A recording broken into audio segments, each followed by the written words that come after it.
안녕하세요, 비트TV입니다. XRP 레저 사이드체인은 새로운 제안에 따라서 주요 설계 변경을 겪을 예정이다. XRP 레저 원장 옆에 날개와 같은 역할을 하는 사이드체인이 있죠. 그 사이드체인에서는 쓰레기를 걸러내는 일을 합니다. 필터링을 한다는 얘기죠. 그곳에서 필터링을 해서 필요한 데이터만 블록 안에 넣겠다. XRP 레저 원장 위에 얹겠다. 뭐 그런 겁니다. 자, 여기서부터는 구독자분들에게만 노출이 되는 영상입니다. 구독, 좋아요 좀 눌러주시고요. 일요일인데 참 지루하시죠? 굉장히 지금은. 그나저나 참 잘 버티시는 것 같으세요, 진짜로. 지금 시장 상황을 봐서는 엄청나게 많은 분들이 결국 이 시장을 많이 떠나는데 조회수가 좀 떨어지긴 했지만 점점 어쨌든 강력해지는 것 같아요. 암호화폐에 투자를 했던 분들의 마인드가. 제가 그제 광주 동구청 NFT 관련 강의를 이제 마지막으로 했습니다. 지금 이 사진 보시면 아시겠지만 중장년층이었어요. 마지막으로 강의를 한 게 45세 이상. 제가 오리엔테이션 강의를 하고 그리고 청년층 그리고 청소년 고등학교 2학년 3학년 그러니까 대학 입시를 준비하는 분들이죠. 가장 어려웠던 게 지금 고등학생들에게 암호화폐, NFT, 이더리움, 비트코인 이야기하는 게 가장 어려웠습니다. XRP 레저 사이드체인에서 하는 거와 같이 굉장히 필터링을 해야 되겠죠. 어쩌면 어린 분들에게는 제가 말하는 게 전부가 돼버릴 수도 있으니까. 그리고 또 NFT 들으러 갔더니 강의하는 사람이 비트코인 사라더라, 이더리움 사라더라, 리플 사라더라 이런 말들을 집에 가서 부모님께 해버리면 관공서 입장이 좀 난감하겠죠. 그렇기 때문에 굉장히 말하는 게 어려웠는데 금요일 저녁에는 그냥 제가 딱 까놓고 이야기를 했습니다. 중장년층 45세 이상 분들이기 때문에 뭐 충분히 허심탄회하게 제가 까놓고 이야기를 했죠. 이야기를 진행을 하다가 제가 마지막에는 차트도 한번 보여드렸어요. 지금 비트코인 가격이 바닥인 것 같다. 어쨌든 판단들은 여러분들이 하셔라. 그런데 분명한 건 비트코인 최고점 대비 거의 어마무지한 하락을 했죠. 그런데 이 가격이 오더라도 비트코인에 대한 가치를 모르면, XRP에 대한 가치를 모르면, 이더리움에 대한 가치를 모르면 그분들에게는 굉장히 비싼 가격이에요. 지금도 전혀 모르기 때문에 암호화폐가 뭔지, 비트코인이 뭔지, 이더리움이 뭔지. 그리고 저는 항상 가장 근본적인 거를 이야기를 합니다. 그리고 제가 이야기를 하는 도중에 그 어떤 내용이어도 궁금한 게 있으시면 질문을 꼭 해주라고 이야기를 드렸고, 어쨌든 돈 이야기를 싫어하는 사람은 없기 때문에 굉장히 눈이 반짝반짝, 늦은 시간인데도 눈이 반짝반짝 하면서 들으시더라고요. 그리고 이제 제가 마지막으로 그런 얘기를 했습니다. 어쨌든 이 시장은 아무도 모른다. 제가 지금 이 시간에 여러분들께 이런 이야기를 하고 있지만 어쨌든 평가는 2년 뒤에 3년 뒤에 그때 그 시간에 비트TV라는 사람이 나에게 들려줬던 이야기가 과연 사실이었을까 아니면 허구였을까, 미래를 위한 도구였을까 아니면 그냥 한낱 꿈이었을까, 그거에 대한 평가는 어쨌든 시간이 해결을 해주겠죠. 그리고 의외로 남성분들보다 여성분들이 많았고 어쨌든 광주 지역에서 예술 활동을 하는 분들이었기 때문에 NFT에 대한 관심은 굉장히 컸고 구독자도 계셨고 신기하더라고요. 어떻게 구독을 하시게 됐냐고 여쭤봤더니 지인이 소개를 해줬다고 그렇게 이야기를 하시더라고요. 조금 전에 제가 말씀드렸지만 여러분들은 지금 비트코인 가격이 엄청 하락을 했고 전체 암호화폐 시장이 하방을 쐈지만 관심이 없는 그분들에게는 비트코인 가격이 왜 이렇게 비싸요? 라고 표현을 한다는 거죠. 이게 굉장히 상대적인 거예요. 어떻게 보면 제가 그런 이야기를 한 적이 있잖아요. 일반인들이 전혀 비트코인이나 암호화폐에 대해서 모르는 분들이 지금 제가 아무리 떠들어도 그분들은 매수하지 않아요. 그게 현실입니다. 그게 어쩔 수 없는 개미들의 투자 방법이에요. 과연 언제 들어올까요? 비트코인도 관심 없어, 이더리움도 관심 없어, 리플도 관심 없어. 그런데 돈에는 관심이 있어. 그런데 지금은 되게 비싼 것 같아. 이제 비트코인이 반등을 하고 어느 정도 상승을 하게 되면 그거를 목격하고 들어오는 게 어쩔 수 없는 대중들의 생각이라는 거죠. 저는 그 지점이 42,000, 43,000 이 정도 되게 되면 어쨌든 대중매체에서 떠들게 되고 그 광경을 목격을 하고 아 그때 비트TV가 이런 얘기를 했었지 라고 생각을 하고 그때 진입을 한다는 거죠. 그러니까 여러분들이 너무 질투하실 필요는 없어요. 지금 오늘 제 영상을 들은 분이 리플을 살까요? 비트코인을 살까요? 이더리움을 살까요? 그런 일은 없습니다. 아 떠드는구나. 아 비트코인이 이런 거구나. 블록체인이 이런 거구나. 이게 끝이에요. 어쨌든 1시간 반 동안 굉장히 제가 현실적인 이야기를 많이 했고 근데 NFT 시장이 이렇게 커졌다. 근데 어쨌든 NFT는 지금은 미술, 음악, 뭐 비디오, 스포츠 뭐 이런 문화 컨텐츠 쪽으로만 성장을 하고 있지만 결국 가치로 인정되는 모든 것들이 결국 NFT를 선택하게 될 거다. 비트코인 백서 이야기도 좀 했고 그리고 CBDC 이야기를 좀 강조해서 했습니다.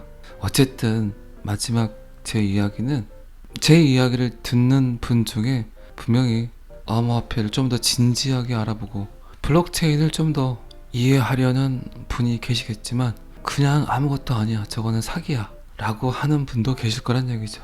오늘 또 잔소리가 심해집니다. 잔소리를 하는 이유는 지금 시기에는 호재 뭐 이런 거 상관없어요. 특별한 데이터 이런 거 상관없어요. 그제 나왔던 미국 관련 CBDC 리플 참여 이런 것들은 어마무지한 일이기 때문에 굉장히 중요한 데이터죠. 오늘 보니까 또 여러 곳에서 제가 했던 영상에 대한 이야기를 또 하더라고요. 그런 이슈가 아니고서는 어쨌든 규제예요, 규제. 블록체인을 받아들이냐 받아들이지 않냐 그 기로에 서 있는 거예요.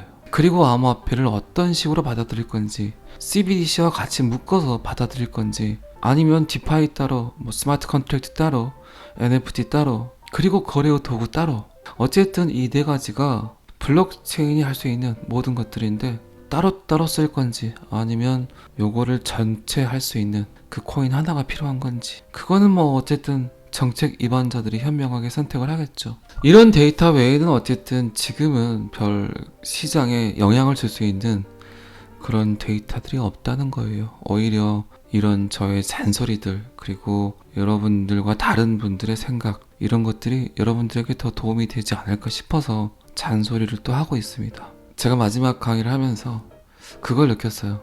내 이야기를 듣고 비트TV 이야기를 듣고 그 누군가는 더 심도 있게 암호화폐 블록체인을 들여다보겠지만 그 누군가에게는 분명히 쓰잘데기 없는 잔소리처럼 들렸겠죠. 제 영상을 지금 보고 계시는 여러분들도 마찬가지고 그렇게 XRP 하더니 어쩐가 보자 이러실 수 있잖아요. 어떤 코인 사야 돼요? 이렇게 물어보시길래 구독하셔가지고 영상을 보세요. 제 영상을 한 20개 정도 보시면 어떤 코인을 사야 되는지는 아실 겁니다 라고 제가 표현을 했습니다.